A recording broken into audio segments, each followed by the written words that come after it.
Hey guys, welcome to World Cinema in Tamil. நான் உங்கள் தமிழ் நண்பன். இன்னைக்கு உங்களுக்காக நான் ஒரு கிரைம் த்ரில்லர் மூவி கொண்டு வந்திருக்கேன். இந்த படத்தோட பேரு The Call. படத்தோட ஸ்டோரி லைன் என்னன்னா, ஜார்டன் ஒரு லேடி 911 ஆபரேட்டரா ஒர்க் பண்றாங்க. அவங்களோட வேலையை அவங்களுக்கு வர எமர்ஜென்சி கால்ஸ் எல்லாம் அட்டென்ட் பண்ணி அதுக்கான ஹெல்ப் அரேஞ்ச் பண்றது மட்டும்தான். இப்படி இருக்கிற சமயத்துல அவங்களுக்கு ஒரு பொண்ணு கிட்ட இருந்து டிஸ்ட்ரஸ் கால் வருது. அந்த பொண்ணோட உயிரை அவங்க காப்பாத்துறாங்களா இல்லையா அப்படிங்கறதெல்லாம் செம்ம த்ரில்லோட சொன்ன படம் தான் த கால். இது 2013ஆம் ஆண்டு ஹாலிவுட்ல ரிலீஸ் ஆன ஒரு படம். நீங்க என்னோட சேனலுக்கு புதுசா இருந்தா மறக்காம சேனலை சப்ஸ்கிரைப் பண்ணி வச்சுக்கோங்க. கூடவே அந்த பெல் பட்டனையும் கிளிக் பண்ணி வச்சுக்கோங்க. அப்பதான் நான் போடுற வீடியோஸ் எல்லாமே உங்களுக்கு உடனுக்குடன் வந்து சேரும். அப்படியே என்னோட வாய்ஸ் ஓவருக்கு ஒரு லைக் கொடுத்துட்டு வாங்க இப்ப நம்ம இந்த வீடியோக்குள்ள போலாம். படத்தோட ஓபனிங் சீன்ல நமக்கு ஜார்டனை காட்டுறாங்க. அவங்க ஒரு 911 ஆபரேட்டரா ஒர்க் பண்றாங்க. அவங்களோட ஒரு ஷிஃப்ட்ல அவங்க நூத்துக்கணக்கான கால் அட்டன் பண்ணுவாங்க. அதுல சிலது ரொம்ப சீரியஸான கால்ஸா இருக்கும். நம்ம ஊர்ல 100ல ஒர்க் பண்ணுவாங்கல்ல, அந்த மாதிரிங்க. அது எவ்வளவு சீரியஸான சிச்சுவேஷனா இருந்தாலும் ஜார்டன் அதை ரொம்ப கூலா ஹேண்டில் பண்ணி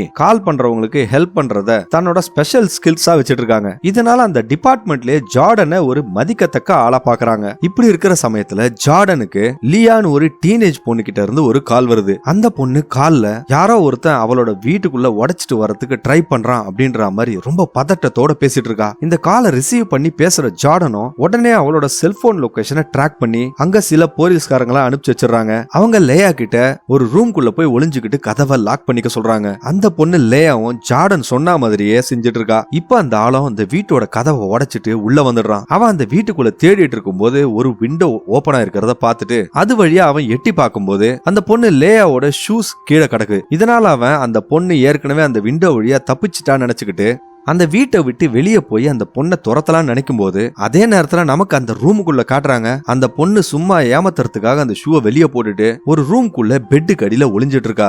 எந்த முட்டாளாவது ஷூவை கட்டிட்டு ஓடுவாங்களா? இது கூட தெரியல அந்த கொலைகாரனுக்கு. இப்போ லேயாவோட போன் கால் கட் ஆயிடுறதுனால பதட்டத்துல ஜார்டனும் திருப்பி லேயாவோட போனுக்கு ரீடைல் பண்றாங்க. இதனால அந்த பொண்ணு வச்சிட்டு இருந்த போனுக்கு கால் வந்து ரிங்டோன் அடிக்குதுங்க. வெளியே போயிட்டு இருந்த அந்த கொலைகாரன் அந்த ரிங்டோன் வீட்டுக்குள்ள இருந்து தான் வருதுன்னு தெரிஞ்சுக்கிட்டு அந்த பொண்ணு ஒளிஞ்சிட்டு இருக்க இடத்த கண்டுபிடிச்சு அவளை அந்த பெட்டு கடியில இருந்து தரன்னு இழுத்துட்டு போறான். அப்ப அவன் அந்த போன் எடுத்து ஜார்டன் கிட்ட பேசும்போது அவங்க அந்த ஆள் கிட்ட, நீ அங்க இருந்து தப்பிக்க முடியாது, நான் ஏற்கனவே போலீஸ் அங்க அனுப்பிச்சிட்டேன், ஒழுங்கு மரியாதை அந்த பொண்ணை விட்டுருன்னு சொல்றாங்க. ஆனா அதுக்கு அந்த கொலைகாரன் ஒரு கொடூரமான வாய்ஸ்ல, நீ ரொம்ப லேட் அப்படின்னு சொல்லிட்டு காலை கட் பண்ணிடுறான். இதனால ஜார்டனும் ஷாக் ஆயிட்டு மறுபடியும் அந்த போனுக்கு கால் பண்ணலாம் ட்ரை பண்றாங்க. ஆனா அந்த போன் சுவிட்ச் ஆஃப் ஆயிடுது. போலீஸ்னாலையும் அந்த பொண்ணை அந்த வீட்டுல கண்டுபிடிக்க முடியல. இப்ப அந்த பொண்ணுக்கு என்ன ஆச்சுன்னே தெரியாம ஜார்டனும் மண்டையை போட்டுக்கிட்டு குழப்பிட்டு இருக்காங்க. அடுத்த நாள் வேலைக்கு வர ஜார்டன் இன்னும் அந்த பாதிப்புல இருந்து மீளாமலே தான் இருக்காங்க. இப்போ அவங்களோட பயத்தை இன்னும் அதிகமாக்குற மாதிரி நியூஸ்ல ஏதோ ஒரு கண்ட்ரி சைடுல ஒரு பணத்தை கண்டுபிடிச்சிருக்காங்க. அது யாரோடதுன்னு பார்த்தா அந்த லேயான்ற பொண்ணோடது தாங்க. அவளை அந்த கொலைகாரன் ரொம்ப கொடூரமா கொலை பண்ணி அந்த இடத்துல புதைச்சு வச்சிருக்கான். இதை பார்த்த ஜார்டனும் மனசு உடைஞ்சு போய் அந்த பொண்ணு இறந்ததுக்கு தான் காரணம்ன்ற குற்ற உணர்ச்சியில இருக்காங்க. அந்த நேரத்துல அவங்க கிட்ட பேசுற அவங்களோட பாய் ஃப்ரெண்ட் பால், இதுல உன்னோட தப்பு எதுவும் இல்ல, தினமும் இந்த மாதிரி சம்பவங்கள் நடந்துட்டு தான் இருக்கு, இதுக்கு நீ என்ன செய்ய முடியும், உன்னால முடிஞ்ச வரைக்கும் அந்த பொண்ணை நீ காப்பாத்த ட்ரை பண்ண, ஆனா துரதிர்ஷ்டவசமா அந்த பொண்ணுக்கு இப்படி ஆயிடுச்சு அப்படின்னு சொல்லி அவளை சமாதானப்படுத்துறாரு. இப்போ 6 மாதங்கள் கடந்து போகுது. ஆனாலும் ஜார்டன் இன்னும் அந்த பாதிப்புல இருந்து மீள முடியாம ரொம்ப கஷ்டப்பட்டு இருக்காங்க. இந்த ஸ்ட்ரெஸ்ல இருந்து வெளியே வரணும்ன்றதுக்காக அவங்க அந்த ஆபரேட்டர் ஜாபை விட்டுட்டு அந்த டிபார்ட்மெண்ட்ல புதுசா வேலைக்கு சேர்றவங்களுக்கு ட்ரெயினரா ஜாபா ஆரம்பிக்கிறாங்க. இந்த பொசிஷன்ல டைரக்டா கால்ஸ் அட்டென்ட் பண்ற வேலை இல்லன்றதுனால அவங்களும் இந்த ட்ரெயினர் பொசிஷனுக்கு ரொம்ப கம்ஃபர்டபுளா ஃபீல் பண்றாங்க. அந்த சீனை கட் பண்ணி நமக்கு இன்னொரு சீன் காட்டும் போது ஏதோ ஒரு மால்ல ஆட்டம் அண்ட் கேசி அப்படின்னு 2 டீனேஜ் பொண்ணுங்களை காட்டுறாங்க. அவங்க அந்த மாலுக்கு ஷாப்பிங்காக போயிருக்காங்க. அவங்களோட ஃப்ரெண்ட்ஸ்க்காக அவங்க வெயிட் பண்ணிட்டு இருக்கும்போது அப்போ அந்த ஆட்டம்ன்ற பொண்ணுக்கு அவன் பாய் ஃப்ரெண்ட் கிட்ட இருந்து கால் வந்த உடனே அந்த பொண்ணும் அவனை மீட் பண்றதுக்காக அவசரமா அங்க இருந்து கிளம்புறா. ஆனா போற அவசரத்துல அவ மிஸ்டேக்கனா அவளோட போனை வச்சுட்டு கேசியோட போன் எடுத்துட்டு போயிடுறா. இதை நோட் பண்ண கேசியும் அந்த போன் எடுத்துக்கிட்டு அவ பத்திரமா வச்சுக்கிறா. இப்ப அந்த மால்ல இருந்து கிளம்பலான்னு சொல்லிட்டு கேசியும் அந்த மாலோட கார் பார்க்கிங்ல நடந்து போயிட்டு இருக்கும்போது திடீர்னு ஒரு கார் அவளை நோக்கி ரிவர்ஸ்ல வருது. இதனால பயந்து போன கேசியா அவ போனை கீழே போட்டுட்டு அந்த காரோட டிரைவரை சரமாரியா திட்டுறா. துரதிர்ஷ்டவசமா அந்த பொண்ணு அந்த போனை எடுக்கும் போது அந்த காரோட டிரைவர் கேசிய பிடிச்சு அவ முகத்துல ஒரு துணியில குளோரோஃபார்ம் போட்டு அவளை அப்படியே அமுக்கி மயக்கிறான். அவளை அந்த ஆளு தன்னோட கார் ட்ரங்க்ல போட்டுட்டு அங்க இருந்து கார் எடுத்துக்கிட்டு கிளம்புறான். இப்போ அந்த 911 ஹெட் குவார்டர்ஸை காட்டும் போது ஜார்டன் அந்த புதுசா வேலைக்கு சேர்ந்தவங்களுக்கு ட்ரைனிங் கொடுத்துட்டு இருக்காங்க. அந்த நேரத்துல அங்க இருந்த ஒரு ஆபரேட்டருக்கு ஒரு எமர்ஜென்சி கால் வருது. அந்த அந்த காலை பண்றது வேற யாரும் இல்லைங்க, அந்த கார் ட்ரங்க்ல மயக்கம் தெளிஞ்ச கேசி தான் 911க்கு கால் பண்ணிருக்கா. இப்ப அந்த ஆபரேட்டரும் கேசி கிட்ட நிறைய கேள்விகள் கேட்கும்போது அவ பயத்தினால பதில் சொல்றதுக்கு ரொம்பவே தடுமாறுறா. இப்ப வேற ஆப்ஷன்ஸ் இல்லாம ஜார்டன் அந்த காலை அட்டெண்ட் பண்றாங்க. ஏன்னா அந்த டிபார்ட்மெண்ட்லயே அவங்க தான் ரொம்ப எக்ஸ்பீரியன்ஸ்டான ஆளு. அப்ப ஜார்டன் கேசியோட போனை ட்ராக் பண்ணலாம்னு நினைக்கும் போது துரதிருஷ்டவசமா அந்த போனை ட்ராக் பண்ண முடியல. ஏன்னா அது கொஞ்சம் அட்வான்ஸ் போன் இல்லாதனால அதுல ஜிபிஎஸ் ஃபெசிலிட்டி எல்லாம் இல்ல. இப்ப ஜார்டன் பிளான் பி ட்ரை பண்ணி அந்த பொண்ணு கிட்ட அவளை கிட்னாப் பண்ணவனோட ஏதாவது அடையாளம் உனக்கு தெரியுமா அப்படின்னு கேட்கும்போது, ஆனா பாவம் அந்த பொண்ணு அந்த நேரத்துல எதையும் சரியா கவனிக்காததுனால அவளை கடத்தின கார் ஒரு ரெட் கலர் காரனும் கடத்தினவன் ஒரு கூலிங் கிளாஸ் போட்டிருந்தான்னு மட்டும் தான் சொல்றா. ஆனா இந்த இன்ஃபர்மேஷனை வச்சு இவங்களால அந்த பொண்ணுக்கு எந்த ஒரு உதவியும் செய்ய முடியாது. இதனால ஜார்டன் கேசி கிட்ட அந்த காரோட பேக் லைட்டை உடைச்சு கேசியோட கைய அந்த ஓட்ட வழியா வெளியே அனுப்பிச்சு அக்கம் பக்கத்துல இருக்கிறவங்கள அலர்ட் பண்ண சொல்லி ஜார்டன் சொல்லும் போது கேசியும் ஜார்டன் சொன்ன மாதிரியே செஞ்சு அவளோட கைய அந்த டெயில் லைட்ல இருந்து வெளியே ஆட்டிக்கிட்டே இருக்கா. இப்போ அவளோட கைய ஒரு லேடி பார்த்துட்டு உடனே 911க்கு அந்த லேடி கால் பண்றாங்க. இப்போ அந்த லேடி கொடுத்த இன்ஃபர்மேஷனை வச்சு அந்த காரோட நம்பர் பிளேட்டை ட்ரேஸ் பண்ணி பார்க்கும்போது அது யாரோ ஒரு வயசான லேடிக்கு சொந்தமான கார், அதை அந்த கொலைகாரன் திருடி தான் யூஸ் பண்ணிட்டு இருக்கான்றது இவங்க தெரிஞ்சுக்கிறாங்க. இப்போ அந்த லேடி ஜார்டனோட இன்ஸ்ட்ரக்ஷன்ஸையும் கேட்காம அந்த கிட்னாப்பரை பாக்குறதுக்காக ரொம்ப க்ளோஸா போய் அவன் பக்கத்துல காரை ஓட்டிட்டு போகும்போது அவன் இந்த லேடிய பார்த்து சந்தேகப்பட்டு ஹைவேல இருந்து டைவர்ட் ஆகி வேற ஒரு ரோடுக்கு போயிடுறான். இப்ப மறுபடியும் அவங்க அந்த காரை லூஸ் பண்ணிட்டதுனால ஜார்டன் கேசி கிட்ட அந்த ட்ரங்க்குள்ள உனக்கு ஏதாவது உபயோகமா கிடைக்குதான்னு பாருன்னு சொல்லும் போது பயந்து போன கேசியும் அந்த ட்ரங்க்குள்ள பார்க்கும்போது சில பெயிண்ட் டப்பாக்களும் ஒரு ஸ்க்ரூ டிரைவரும் அதே நேரத்துல ஒரு மண்வெட்டியும் பாக்குறா. அந்த மண்வெட்டியை பார்த்த உடனே அவளுக்கு பதட்டமாகி நம்மள கொன்னி இவன் புதைக்க தான் போறான்னு சொல்லிட்டு அழ ஆரம்பிக்கிறா. இப்போ நிலைமையோட இன்டென்சிட்டியை புரிஞ்சுக்கிட்ட ஜார்டனும் கேசியை சமாதானப்படுத்தி அந்த பெயிண்ட் டப்பா ஓபன் பண்ணி அந்த ஓட்ட வழியா வெளியே ஊத்த சொல்றாங்க. இது மூலமா அவங்க போலீஸ் ஹெலிகாப்டர்ல இருந்து அந்த காரை கண்டுபிடிக்கலாம்னு பிளான் பண்றாங்க. ஆனா துரதிருஷ்டவசமா அந்த கார் ஒரு சிக்னல்ல நிக்கும் போது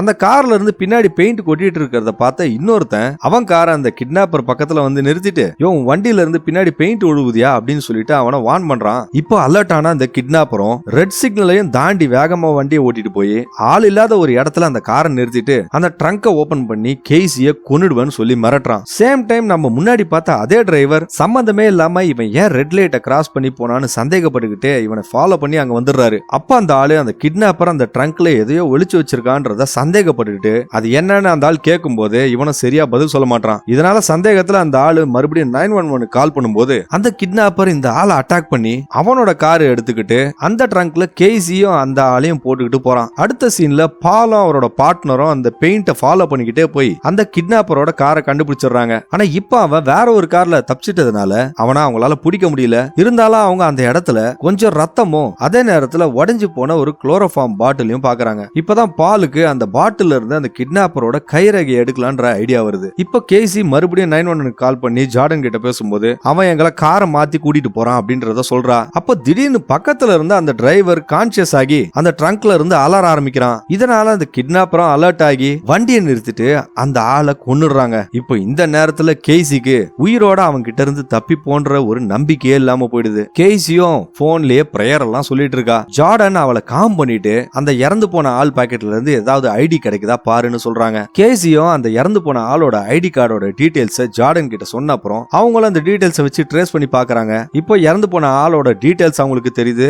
அந்த ஆளோட கார் நம்பரும் அவங்க கண்டுபிடிச்சிடுறாங்க. இப்போ அந்த கிட்னாப்பர் ஓட்டிட்டு போற காரோட கேஸ் காலியாக போறதுனால அவனை ரீஃபில் பண்றதுக்காக ஒரு கேஸ் ஸ்டேஷன்ல வண்டியை நிறுத்துறான். இப்போ கேசியோட போன் பேட்டரியும் லோ ஆயிட்டா வருது. திடீர்னு வண்டி நின்னதை தெரிஞ்சுக்கிட்ட கேசியும் அந்த ட்ரங்க்ல இருந்து பேக் சீட் வழியா நுழைஞ்சு யாரையாவது உதவிக்கு கூப்பிட்டு கார்ல இருந்து கத்துறா. அதிர்ஷ்டவசமா அவளோட குரல் அந்த பெட்ரோல் பங்க்ல வேலை செய்யற ஒரு எம்ப்ளாயி கேட்டுடுது. இப்ப அந்த ஆளு அந்த கிட்னாப்பரை அந்த பொண்ணை ஓபன் பண்ணி விட சொல்லி கேட்கும் போது அவன் பெட்ரோல் போட்டுட்டு இருந்த பம்ப் எடுத்து அந்த ஆள் மேல பெட்ரோலை பீச்சி அடிச்சுட்டு அங்கே அந்த ஆளை கொளுத்திடுறான். அதுக்கப்புறம் அவன் கேசி அடிச்சு மயக்கமாக்கிட்டு மறுபடியும் ட்ரங்கை க்ளோஸ் பண்ணிடுறான். இவன் என்னடா தப்பு மேல தப்பு பண்ணிட்டு போறான். இப்போ ஜார்டனுக்கு கேசி கூட கான்டாக்ட் பண்றதுக்கே வழி இல்லாம போயிடுது. ஆனா இப்போ அந்த பாட்டில்ல கிடைச்ச பிங்கர் பிரிண்ட வச்சு அந்த சைக்கோட பேரு மைக்கேல் ஃபாஸ்டர் அப்படின்றத கண்டுபிடிச்சிடுறாங்க. இதனால போலீஸும் மைக்கேலோட வீட்டுக்கு போய் அவன் எங்க இருக்கிறான்ற விஷயத்தை தெரிஞ்சுக்கிறதுக்காக அவனோட வைஃபை விசாரிக்க ஆரம்பிக்கிறாங்க. அதே நேரத்துல அந்த சைக்கோ மைக்கேல் அவனோட இடத்துக்கு வந்து சேர்ந்துடுறான். அவன் அந்த கார் ட்ரங்க்ல இருந்து கேசிய தூக்கும் போது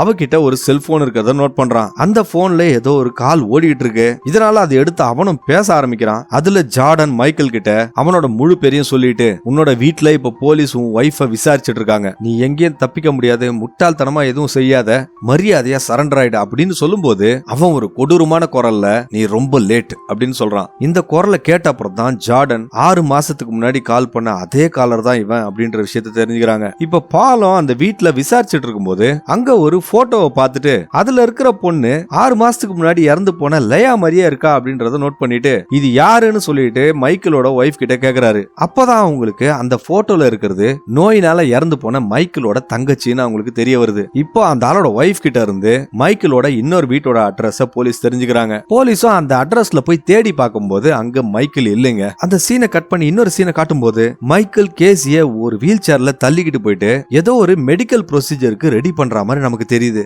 அவன் அவளை ஒரு சேர்ல கட்டி போட்டு இருக்கும் போது எப்படியோ அவ ஒரு கைய அந்த கட்டுல இருந்து வெளியே எடுத்துறா. அங்க இருந்த ஒரு பூச்சி மருந்து பாட்டில எடுத்து அவன் மூஞ்சில அவ ஸ்ப்ரே பண்ணிடுறாங்க. இப்ப அந்த ஆப்பர்ச்சுனிட்டி யூஸ் பண்ணி அவன் அங்க இருந்து தப்பிக்கலாம்னு நினைக்கும் போது மைக்கேல் கேசிய மறுபடியும் பிடிச்சிடறான். இப்போ மிட் நைட் ஆயிடுது. ஜார்டனும் அந்த கால் சென்டர்ல உட்காந்துக்கிட்டு ஏதாவது க்ளூ கிடைக்குமான்னு யோசிச்சுட்டு இருக்காங்க. அந்த நேரத்துல பால் ஜார்டனுக்கு கால் பண்ணி நீ எதுக்கும் கவலைப்படாத, நாங்க அவளை கண்டுபிடிச்சிருவோம்னு சொல்லிட்டு இருக்காரு. போலீஸும் அந்த ரோட்ல போற எல்லா வண்டியுமே செக் பண்ணிட்டு இருக்காங்க. இப்ப ஜார்டன் அதே இடத்துல உட்காந்துட்டு இருந்தா எந்த ஒரு பிரயோஜனமும் இல்ல அப்படின்னு தெரிஞ்சுக்கிட்டு விஷயத்த தன்னோட கையிலேயே எடுக்கலாம்னு முடிவு பண்றாங்க. பால் கிட்ட இருந்து மைக்கேலோட அட்ரஸ் தெரிஞ்சுக்கிட்ட ஜார்டனும் அந்த வீட்டுக்குள்ள போய் பார்க்கும்போது மைக்கேலோட சின்ன வயசு போட்டோலாம் அங்க நிறைய இருக்கிறத பாக்குறாங்க. அங்க இருந்து தான் அவங்க மைக்கேலுக்கு ஒரு தங்கச்சி இருந்திருக்கா, அவ கேன்சரால இறந்து போயிருக்கான்ற விஷயத்தை தெரிஞ்சுக்கிறாங்க. அது மட்டும் இல்லாம கடத்தப்பட்ட கேசியும் மைக்கேலோட சிஸ்டர் வயசுல தான் இருக்கா அப்படின்றதையும் தெரிஞ்சுக்கிறாங்க. சரி இதெல்லாம் வச்சுக்கிட்டு ஒன்னும் செய்ய முடியாதுன்னு சொல்லிட்டு அவங்கள அந்த வீட்டை விட்டு கிளம்பலான்னு நினைக்கும் போது ஜார்டன் மைக்கேல் கூட பேசிட்டு இருக்கும் போது கேட்ட பேக்ரவுண்ட் நாய்ஸ் அந்த நேரத்துல அவங்களுக்கு கேக்குதுங்க.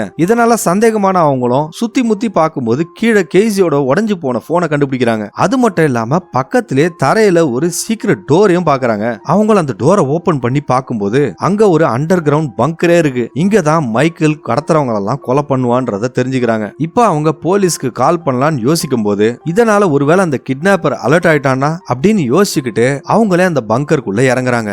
இப்ப அந்த பங்கருக்குள்ள போன ஜார்டனும் மைக்கேல கவனிக்கிறாங்க. அவன் ஏதோ ஒரு விஷயத்துக்கு ரெடி ஆகுற மாதிரி தெரியுது. அவங்க ஒரு இடத்துல ஒளிஞ்சுக்கிட்டு மைக்கேல பார்க்கும்போது அவன் ஒரு பொம்மை தலையில இருந்த விக்க தடவிக்கிட்ட அதுகிட்ட பேசிட்டு இருக்கான். அது மட்டும் இல்லாம அந்த ரூம் முழுக்க ரத்தமா இருக்கு. மைக்கேலோட கையிலயும் ரத்தம் இருக்கிறத நோட் பண்ண ஜார்டன் கண்டிப்பா அந்த விக் இப்போ ரீசெண்டா யாரோட தலையில இருந்தா உரிச்சிருக்கான் அப்படின்றது தெரிஞ்சுக்கிறாங்க. இப்பதான் நமக்கு ஒரு உண்மையை காட்டுறாங்க. அவன் தன்னோட இறந்து போன தங்கச்சியை ரொம்ப மிஸ் பண்றதுனால அவ வயசுலயே இருக்கிற பொண்ணுங்களா கடத்தி அவங்க தலையில இருந்த ஸ்கேல்ப் உரிச்சு அதை ஃப்ரிட்ஜுக்குள்ள வச்சு சேமிக்கிறதையே ஒரு பொழப்பா பண்ணிட்டு இருக்காங்க. இப்ப மைக்கேல் கேசியோட ஸ்கேல்ப கட் பண்ணலான்னு அவளை ரெடி பண்ணிட்டு இருக்கும் போது திடீர்னு அங்க வந்த ஜார்டன் ஒரு பொம்மை தலையை வச்சு மைக்கேல அடிச்சு போட்டுறாங்க. இப்போ அந்த சர்ஜரி டேபிள்ல இருந்து கேசியை ரிலீஸ் பண்ணிட்டு அவங்க தப்பிக்கலாம்னு நினைக்கும் போது மைக்கேல் ஜார்டனை பிடிச்சு அங்க இருந்த ஒரு வாஷ் பேசின்ல அவங்கள மூழ்கடிச்சு கொலை பண்ண ட்ரை பண்றான். அப்போ கேசி பின்னாடி இருந்து மைக்கேல அடிச்சிடறா. இதனால அவன் மயக்கமாயி கீழே விழுந்துடுறான். இப்ப அந்த 2 லேடிஸும் அந்த பங்கரை விட்டு வெளியே வரும்போது மைக்கேலும் எப்படியே தட்டு தடுமாறி அவங்கள துரத்திக்கிட்டு வரான். அவன் வீக் ஆயிட்டான்னு தெரிஞ்ச இவங்க 2 பேரும் அவனை அடிச்சு அந்த பங்கருக்குள்ளே திருப்பி போட்டுறாங்க. இப்ப அவங்க கிட்ட இருந்து தப்பிச்சிட்டோன்னு முடிவு பண்ணிட்டு ஜார்டன் போலீஸுக்கு கால் பண்ணலாம் நினைக்கும் போது கேசி ஜார்டன் கிட்ட இவனுக்கு இந்த தண்டனை எல்லாம் பத்தாது அப்படின்னு சொல்றா. அப்பதான் இவங்க 2 பேரும் வேற ஒரு விஷயம் பிளான் பண்றாங்க. மைக்கேல் பல பெண்களுக்கு செஞ்ச மாதிரியே அவன் அந்த சேர்ல கட்டி போட்டு அவனோட தலைமுடிய உரிச்சு நீ பண்ண கொலைக்கெல்லாம் இதுதான்டா தண்டனைன்னு சொல்லிட்டு அவன் அங்கேயே வச்சு மூடிட்டு போக முடிவு பண்றாங்க. இதை கேட்ட மைக்கேலும் அவங்க கிட்ட தயவு செஞ்சு போலீஸுக்கு கால் பண்ணி என்ன அரெஸ்ட் பண்ணுங்க அப்படின்னு சொல்றான். ஆனா அவனோட அழுகையெல்லாம் கேட்க ரெடியா இல்லாத அந்த 2 லேடிஸும் அவன் அந்த பங்கர்லயே நார விட்டுட்டு அந்த பங்கரை மூடிட்டு போயிடுறாங்க. படத்தோட முடிவுல 1 மாசம் கழிச்சுதான் போலீஸ் அந்த பங்கருக்குள்ள வந்து மைக்கேலோட அழுகுன நிலையில இருந்த பாடியை தான் கண்டுபிடிச்சாங்கன்ற நியூஸ போடுறாங்க. அப்படியே படமும் முடியுதுங்க. ஓகே ஃப்ரெண்ட்ஸ், வீடியோ முடிஞ்சு போச்சு. இந்த வீடியோ பத்தி நீங்க என்ன நினைச்சீங்கன்றத கமெண்ட் செக்ஷன்ல சொல்லுங்க. அதே போல என்னோட வாய்ஸ் ஓவர் எப்படி இருந்துச்சுன்றதையும் இந்த தமிழ் நண்பனுக்காக ஒரு லைக்கையும் கொடுத்துருங்க. மீண்டும் இதே போல ஒரு வித்தியாசமான படத்தோட உங்களை கூடி விரைவில் சந்திக்கிறேன். அதுவரை உங்களிடமிருந்து விடைபெறுவது உங்களுக்காக மட்டும் வித்தியாசமான படங்களை கொண்டு வர நான் உங்கள் தமிழ் நண்பன். வீடியோ பார்த்ததற்கு நன்றி.